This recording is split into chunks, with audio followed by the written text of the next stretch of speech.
이 테마는 경영자의 리더십입니다. 자, 경영자의 리더십을 이제 아까 중대재해처벌법 시행령 4조에서 1호 보시면은 사업 또는 사업장의 안전보건에 관한 목표와 경영 방침을 설정할 것, 이렇게 이제 되어 있죠. 요게 이제 경영자 리더십 부분에 첫 번째 이제 들어 있는 거고요. 사업주와 경영 책임자 등은 안전보건 증진 또는 유지, 이런 거를 핵심 경영 방침으로 설정을 해야 됩니다. 이거는 어떻게 보면은 안전하고 보건에 대한 사업주의 철학이라고 볼 수 있어요. 그런 것들을 경영 방침으로 설정을 해라.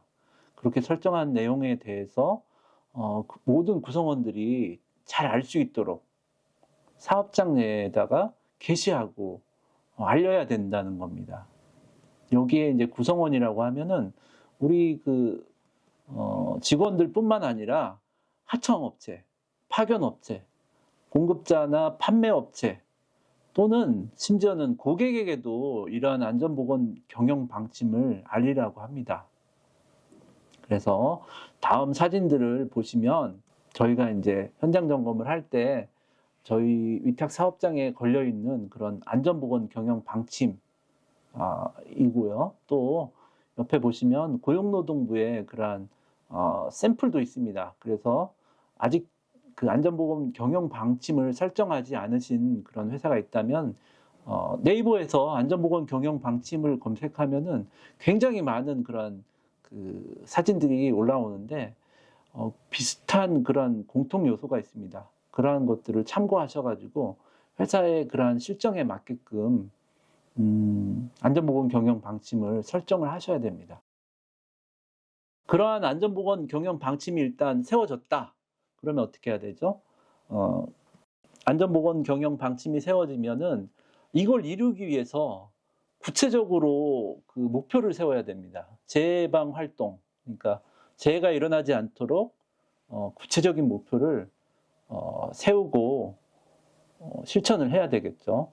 근데 이제 현장 점검을 하다 보면은 안전보건 경영 방침 밑에 목표가 간단하게 돼 있어요. 예를 들어서 산업재해 제로, 산업재해 몇 프로 감소 이렇게만 돼 있거나 아니면은 위험성 평가 우수 사업장 인정, 이런 식으로 이제 간단하게 추상적으로 되어 있어요.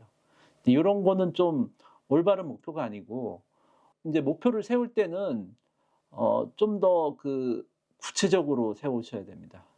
예를 들어서 우리 사업장에서 정말 사고가 일어날 수 있는 그런 요소들을 찾아내야 돼요. 그런 걸 어떻게 찾죠? 위험성 평가 같은 거를 실시를 해서 전 공정에 대한 그런 위험 요인을 찾아냅니다. 그래서 그런 거를 개선하기 위한 그런 목표를 설정을 하셔야 됩니다. 아래에 있는 그 그림은 안전보건공단에서 제시하고 있는 목표의 그 예입니다. 그래서 여기를 보시면 굉장히 디테일하죠. 여러 가지 그 항목에 대해서 어떻게 이행할 건지 구체적으로 기간이나 방법 이런 것들을 목표에다가 설정하시는 게 중요하겠습니다.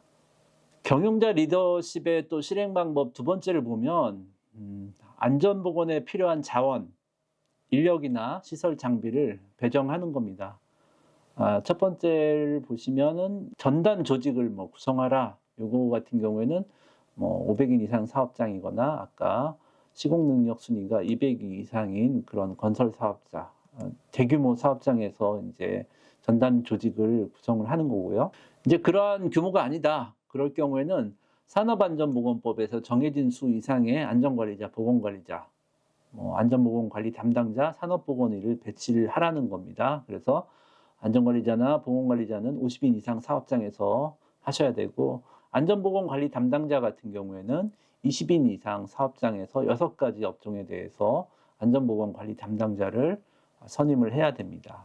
그리고 또 안전보건관리 책임자, 관리감독자, 안전보건 총괄 책임자를 구성을 하고 충분한 권한과 예산을 줄 것에 대해서 얘기를 하고 있습니다.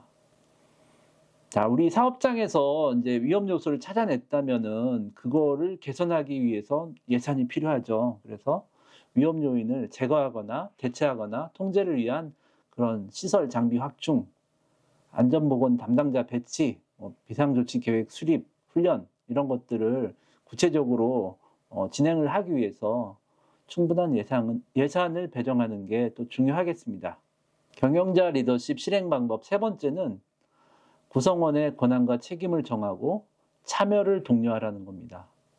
사업장의 안전보건 확보를 위한 충분한 인력이 있는지 확인을 하고 만약에 부족하다 그러면 추가로 이제 확보를 하라는 거고요.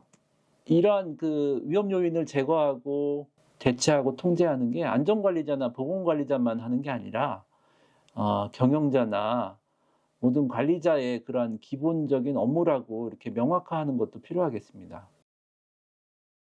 그리고 이제 또 안전보건관리 규정 같은 경우에는 100인 이상 사업장에서 이제 작성하게 되어 있는데 이게 없으면 이제 사내 규정이라도 있어야 되겠죠. 그런 규정에 위험 요인을 제거, 대체, 통제하는 방안에 대한 주요 내용과 구성원의 권한과 역할을 또 규정을 하는 것을 말하고 있습니다.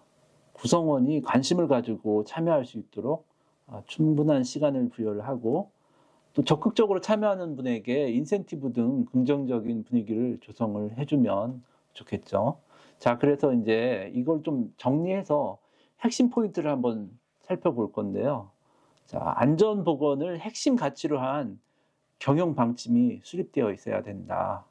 그리고 그 수립된 그 경영 방침을 근로자를 비롯한 모든 구성원들이 그 내용을 알 수 있도록 게시하라는 거예요. 여기에는 하청업체, 파견업체, 공급자, 판매업체, 고객한테까지도 이런 것을 알려라. 이렇게 이제 말씀을 드리고요.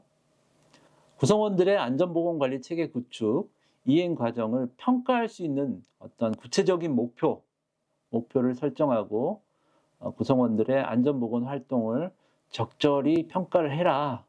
자, 위험 요인을 파악을 하고 이를 제거, 대체, 통제하기 위한 계획을 세우고 이를 이행하기 위해서 충분한 인력, 시설, 장비, 예산 이런 것들 자원을 배정하는 절차를 규정하고 이에 따라서 배정을 해야 된다. 이런 것도 경영자의 그 리더십의 핵심 사항이고요.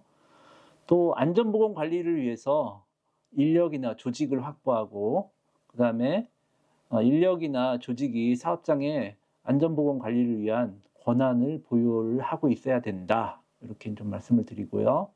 또 안전보건 관리 규정, 이런 내부 규정 이런 것들이 업무의 권한과 안전보건 업무의 권한과 책임을 정하고 주요 안전보건 활동의 실시 시기, 방법, 절차 등을 세부적으로 정해서 운영을 했으면 합니다.